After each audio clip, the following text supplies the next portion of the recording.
we have to stop and consider what's right for me. What is demanding my time? And did I choose this? And then self-reflect. What is healthy? What is right? And I'm telling you, you're going to go against the norm. If you stay in this thought process and you consider what I'm saying, you are going to get so much ridicule. Well, welcome back to the Release Podcast. This is episode 4 with your host, Scott Cragg. And, it's kind of, I've told you guys, these podcasts aren't really planned. And I find that after I record one, I think about it, and there's things that I pick out myself, right? Of, that was interesting, or, ooh, I'd like to hear more about that. And so, episode 3, and if you're back, I guess you could say you're back for more punishment, or hey, you're back for more freedom. The things that I talked about, I'm sure were maybe conflicting. I'm sure there was, and I think I mentioned that there was probably a roller coaster of emotions, right? Like, I don't like what I'm hearing. Oh, this is scary. Oh my gosh, I didn't know people talked about that stuff so openly. But that's part of the freedom, right? Is coming to this place where we can be our authentic selves, not hiding, not posing, not presenting something else. And I'm going to tell you, and I hope whenever I say this, you're like, oh my gosh, he's spot on. It's exhausting, right? Like, how exhausting is it to keep up the pose, or to keep up with the false identities, the counterfeits, and I think hopefully part of, we're four sessions in this together. And what I am hoping for is that the tagline of the podcast is already starting to take root for you. Unlock the freedom to rise. Because I think there's a lot of these things that are locked, like we're locked into. And I think this morning where I'd like to go is, what demands is the world making of you? Okay. Now you can say, oh, the world, Scott, like, what do you mean the world? So whenever I say the world, what I'm talking about is the place where basically anything goes. Okay. And I'm going to create a delineation here. The world is anything and everything that is not authentically pursuing or underneath the authority of Jesus, Father, Son, Holy Spirit. Okay. And the reason why I set it up that way is, if we're not, from my perspective, okay, if I am not under the authority and love of Holy Spirit, Jesus Christ, Yahweh, God, then I'm under the authority or demands of something else other than, or I'm at my own authority. I govern myself. Okay. I mean, that's probably a little simplistic, but that's my explanation of where we're at. So when I say, what demands is the world making of you? Well, think about it.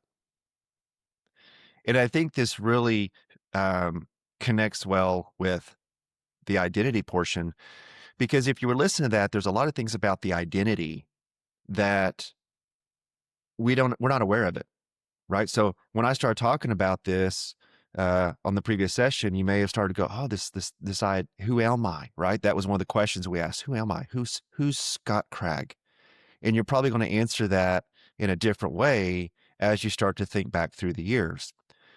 But those years where your identity was probably made up of experiences, I explained that with Dad, I explained that with my own story. Your identity created demands on you, right?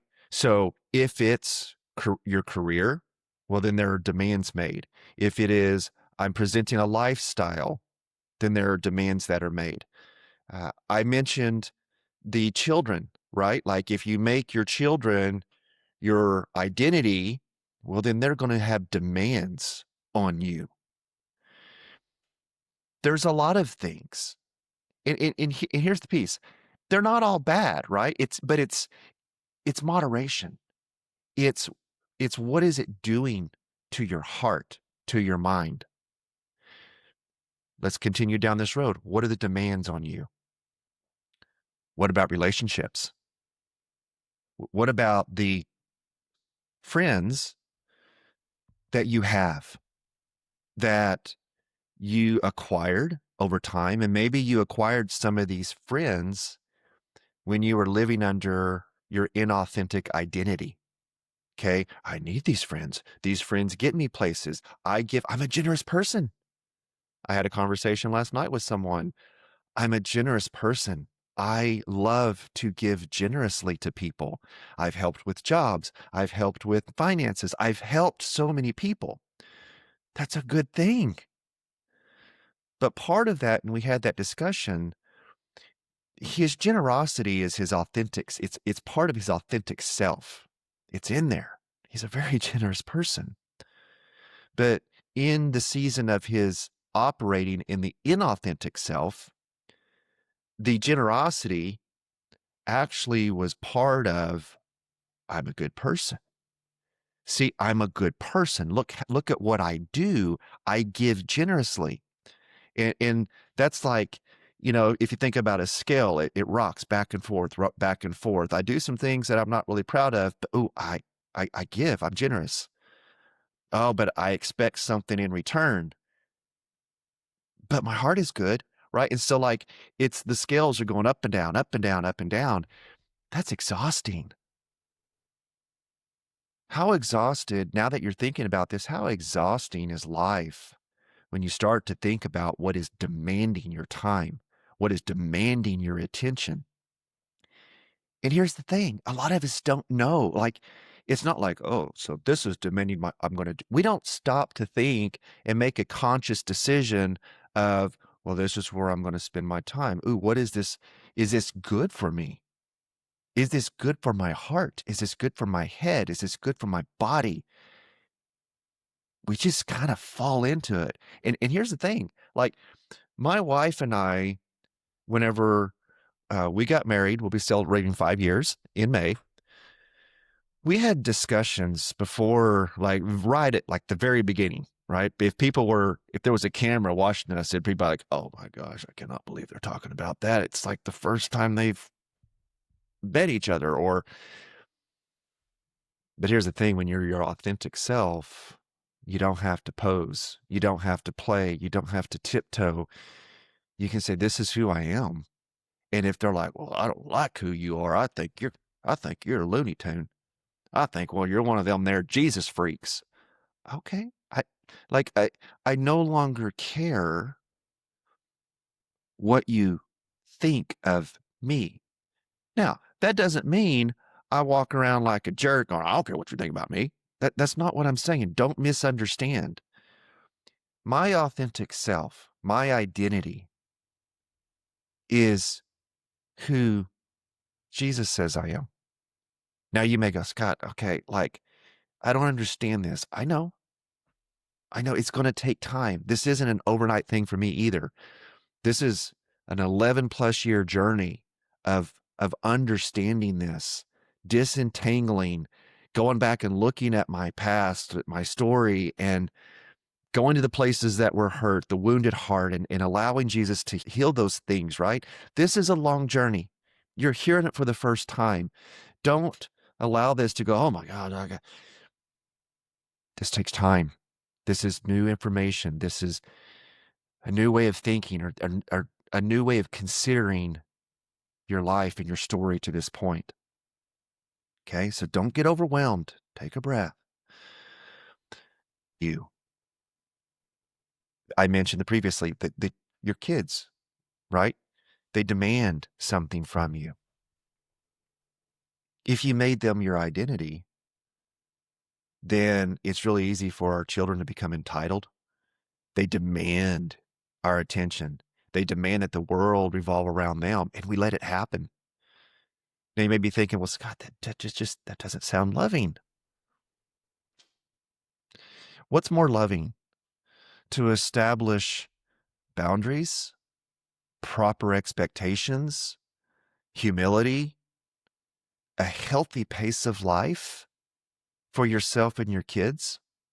Or, quite honestly, what I see And I was there. I was there. Um, and you guys have to bear with me as I got to figure out how to say this politely and respectfully. And there's a lot of things going through my head right now because of listeners. And I hate to say my ex-wife. I don't like to say that. My previous marriage, it just none of that feels right or sounds right. So I'm working through this. Like I said, you're on the journey with me. My my previous wife, it's not her fault. It's kind of the expectations. It's circumstances. What happened to her, but very much the busy. I got to stay busy. You know, when we had our sons, they got to be in the activity. They got to be in sports. They got to. It's all the stuff. Oh well, and then they've got to be in this school because they're friends, and they've got to have their friends, and we got to be in church, right? Got to have church because they got to go to church with their friends that they go to at school, and we got to go to this birthday party. We got to go to that birthday party, and I think back to what my life looked like, and even right now, like I can feel my heart rate increasing because of the busyness, the demands.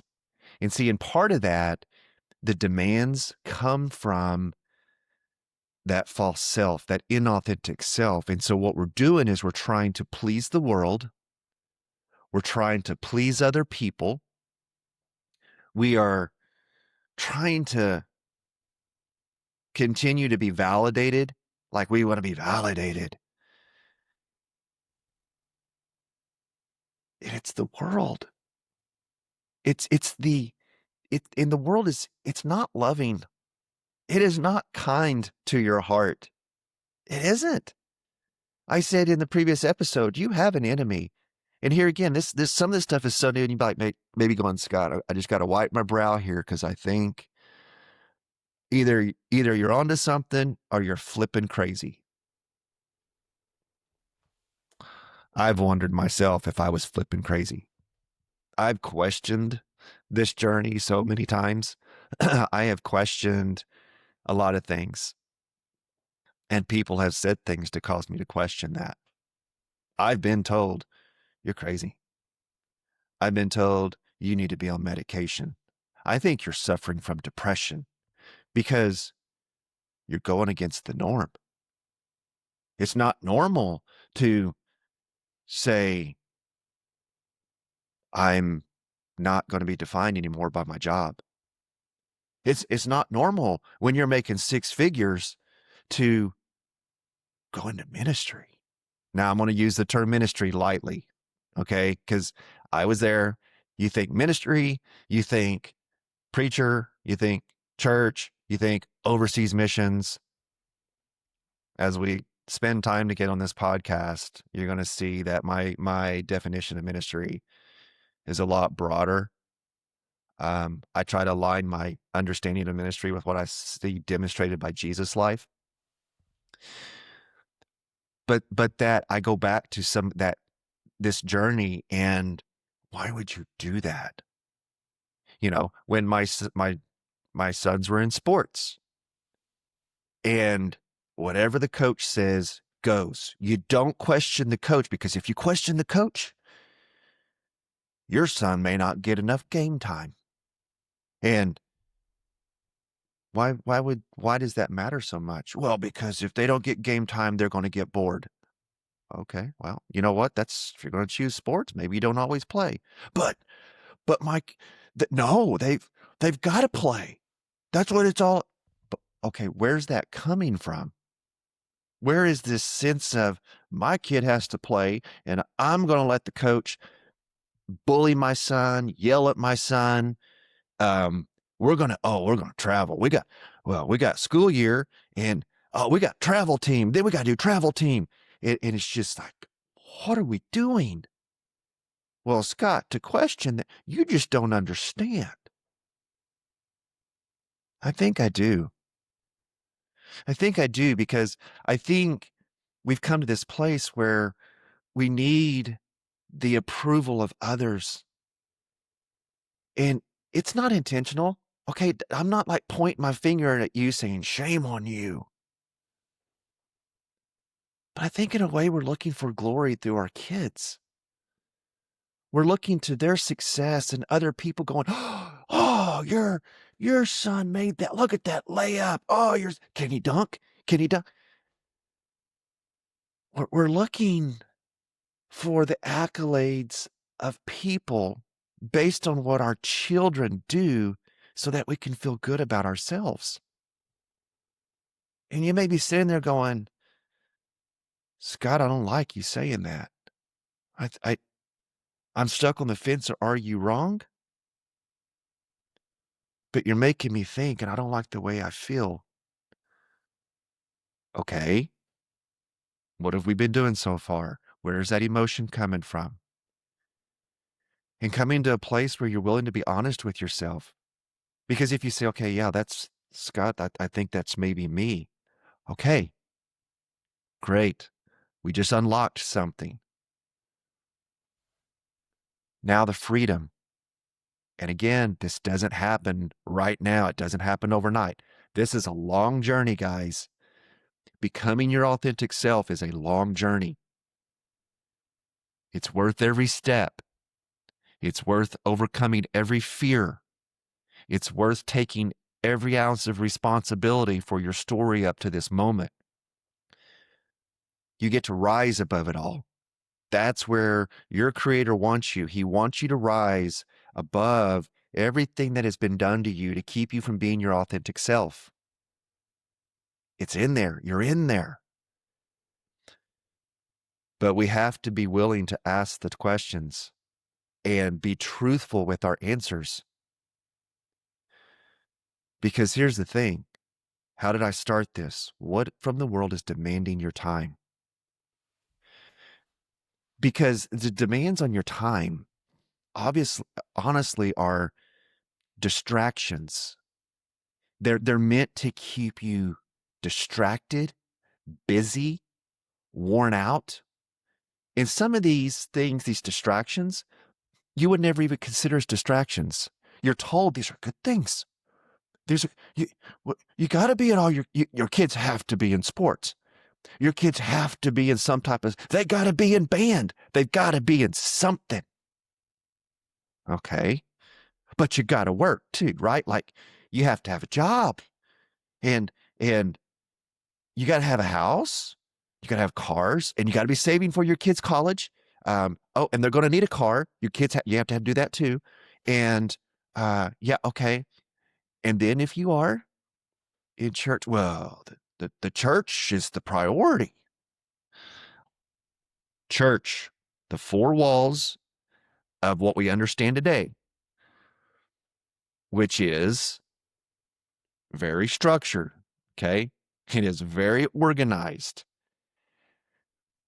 And you have to make that your priority, right? And to be a good churchgoer, you have to be there when the doors are open. You're there Sunday morning. And if it's a church that has evening service, you got to be there for evening service. And if it's a church that has Wednesday night service, you got to be there for Wednesday night service. And there's always opportunities to serve, right? The church doesn't exist if we don't have people to serve, but we're doing the Lord's work, right?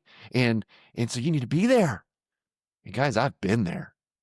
And I'm not faulting you, okay? Because, and here's the thing, I know when I say some mistake, but Scott, no, now you just went too far. Hold on. I've been there. I'm not saying it's wrong to serve in your church. Don't hear that. Don't jump to the conclusion. That's not what I'm saying. I'm not saying it's wrong to serve. Service is great. There were many, many times I grew in my Christian walk. I grew in love because of times when I did serve. Okay. But it's when it becomes a demand. I've been in ministry. I'm just noticed I'm wearing True North. I was with True North Ministries. It's a phenomenal ministry. I've grown, I've evolved, I've healed because of being a participant at True North events, but then also being on staff. It's wonderful. But it doesn't exist without volunteers. See, nonprofits are really, really dependent on volunteers.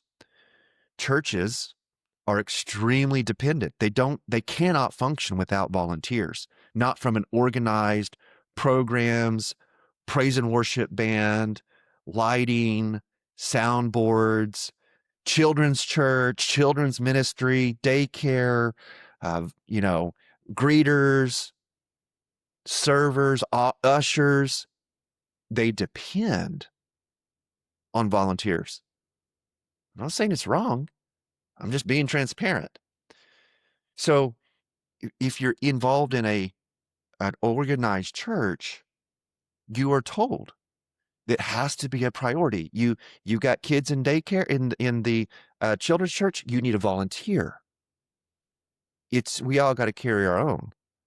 I'm not saying that's wrong, right? Like if you want to go sit in service and not have your children so you can focus, that's your choice.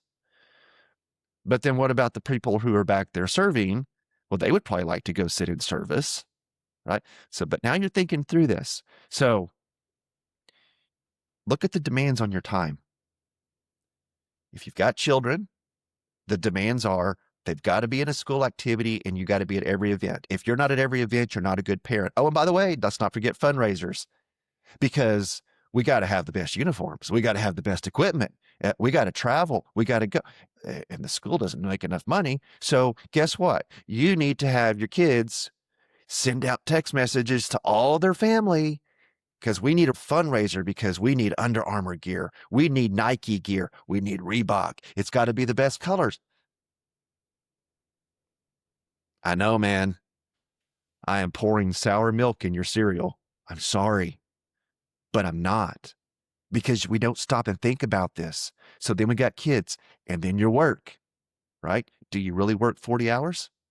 How much of your mind space does your job take up? And then you've got, if you're involved in a organized church, then you've got that. And then you got to be in a small group. Oh, and then friendships. And then what about a social life? And then what about my hobbies?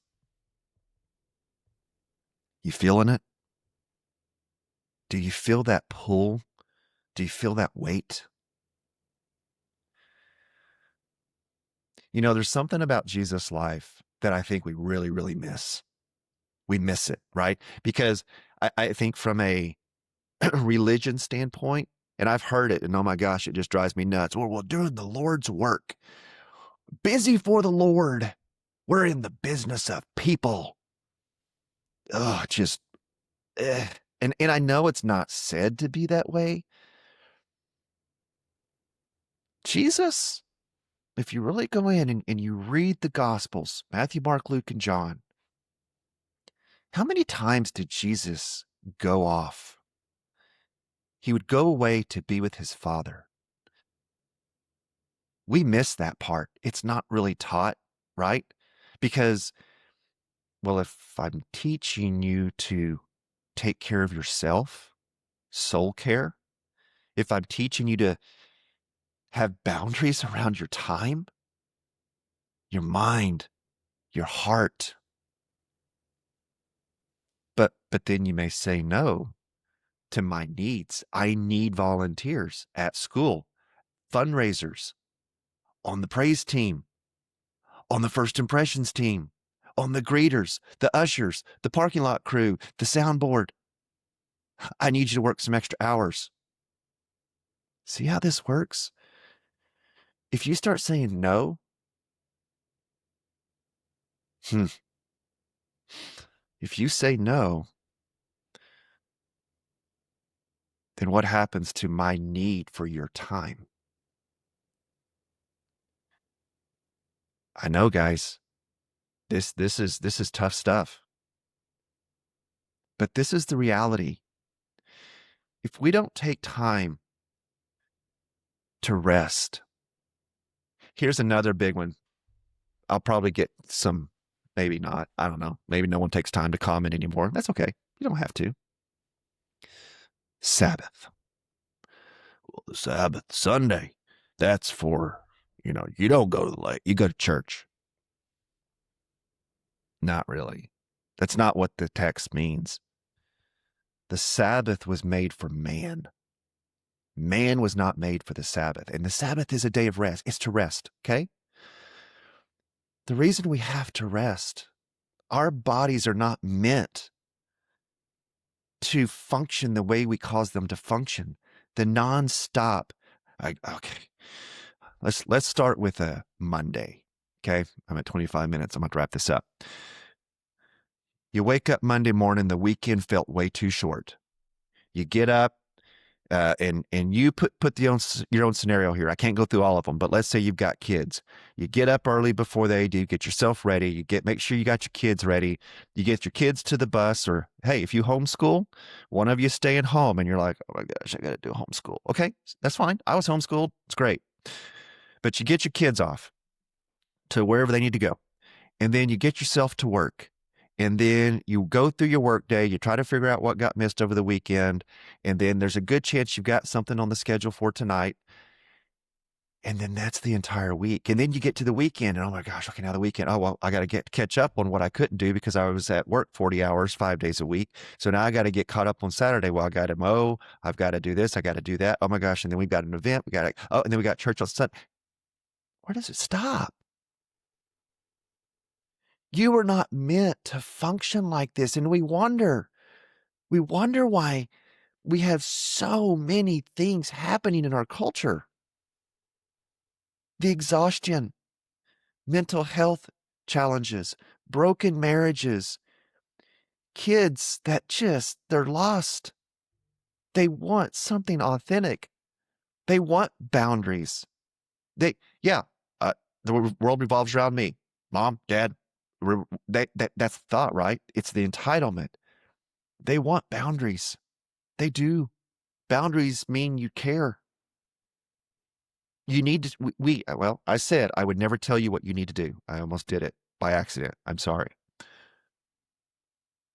We have to stop and consider what's right for me. What is demanding my time? And did I choose this?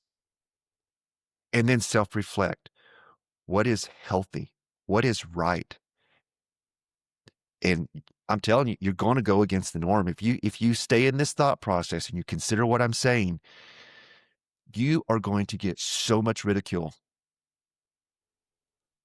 For a year now, we have not been part of the Four Walls Church. And you may say, there it is, Scott. That's why you're against church. No, I'm not. I'm not. Never intended to not be part of a Four Walls Church. Okay? The story that God has for me and my wife, part of it, right? Some things happen. We didn't choose it. Was it hurtful? Yes. Was it disappointing? Yes.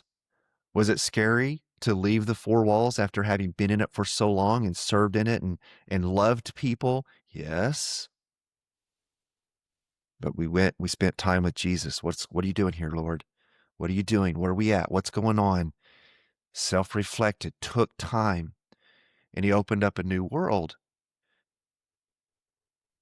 But yeah, it goes against the norm. You're saying you're a Christian, you're not in church? It goes against the norm. But we have found something, authentic relationships, a group of people that we can do life with. We don't need people to serve. We don't need to be big. We don't need to take up a tithe.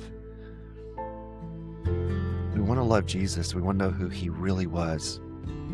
We want to be there for each other. Jesus had a lot of people that he loved. He had a small group that he did life with. Okay? I'll talk about that more next time. But when we think about identity, when we think about the counterfeits, I think this is the next logical progression in this discussion. What are the demands on me and how did I get to this point? The Release podcast is about asking a lot of these questions. And these questions, I know they're hard. These questions are uncomfortable. But in order to plant a garden, you got to break up the soil. So we're breaking up hard-packed soil to unlock the freedom to rise. Guys, thank you. And I'll see you on the next episode of the Release podcast.